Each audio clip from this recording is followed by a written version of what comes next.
Stage लग गया ये हाल है पिया ये बनाए नहीं कितने वास्ते अस्सलाम वालेकुम वेलकम बैक मेरा यूट्यूब चैनल बिलाल बलोच जिन्होंने अभी तक मेरे चैनल को सब्सक्राइब करने के लिए जल्दी जल्दी मारो चैनल को सब्सक्राइब पाँच दमदार करने वीडियो शुरू उम्मीद करें तो सारे फिर ठीक हो सो तो अज तक मैंने कहना पिया बाहर की गली ये भाई सारी बाहर की गली चेक करो जी इस साइड तो एक गली है भाई उत्थे बत्तियां लगी हुई नाल इत्थे बत्तियां लगनियां इस साइड तो देखो बत्ती लगी हुई इवें तोड़ ये भाई साडी जेहड़ी ना बाहर दी मेन गली ये मेन गली ये हाल है पिया ये गली है भाई टोटल उत्थों आंदियां कार आंदियां इत्थां लैन देन गेस्टां को लिया के वाली अंदर में दिन अंदर वाली ये सारी लोबी है भाई ये हाल है भाई ये है भाई सारी लोबी अंदर वाली लोबी ये कितने फुल खड़ा है कितने खड़ा है ये गोबर खड़ा है क्या करो जी हाल हो गया रेडी तैयार हो गया हाल स्टेज भी लग गया सबको लग गया चेक करो जी ओ है पे दरवाज़ा उठो में आसन कुर्सियाँ लग गई ते रंग बिरंगी कुर्सियाँ क्योंकि ये पे मेहंदी का फंक्शन है ट्रस जी है ट्रस भी लग गई है तो मैं दिखाना ये चेक करो इस ट्रस लग गई है ये बनाए नहीं कितने वास्ते एक उस्ताद खड़ा है एक ये खड़ा है जिन्हें बनाई है इतने करे सिर्फ डांस डूस लिखे सन इतने सिर्फ डांस डूस करे सन इस बात वगैरह बनाए थे इवे ना क्या करना है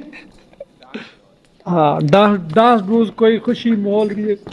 बड़े संबंधों को डांस नहीं रखा हाँ ढोल बच्ची थे भंगड़े शंगड़े पैसन बेहतरीन माहौल बन सी डांस डूस करे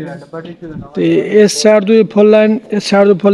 तो भी डिजाइन बना खड़ा है ये चेक कर सकते हो डिजाइन इस साइड तो लाल पीले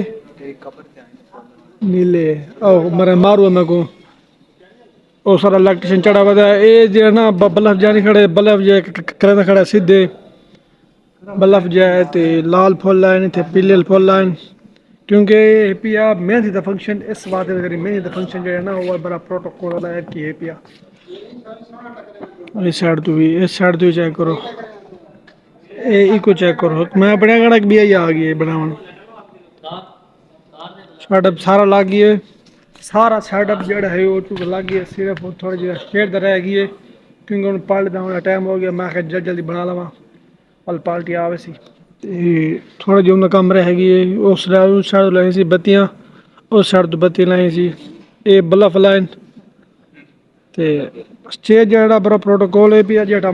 थी वैसी ना लाइटा बल्स नहीं दिया बहुत दिखे ये जी हमारा हाल रेडी हो चुका है मैं तो दिखे ना हाल ये चेक करो जी वो स्टेज लग गई है ये जड़ा हाल का कैमरा मैन है पिया ये फोटो छिकंदा पे क्यों ये हाल लिखे सी हाल वाले को पार्टी वाले को इस वास्ते उडू कैमरा मैन बे यही आए खड़े ते स्टेज लग गया है इतना ही करने वीडियो ध्यान उम्मीद करता हूँ कि मेरी वीडियो अच्छी लगी हुई चैनल को सब्सक्राइब कराए लाइक कराए शेयर कराए बाकी कमेंट कराए बाकी लव यू हो गया मिलते हैं नेक्स्ट व्लॉग के नाल।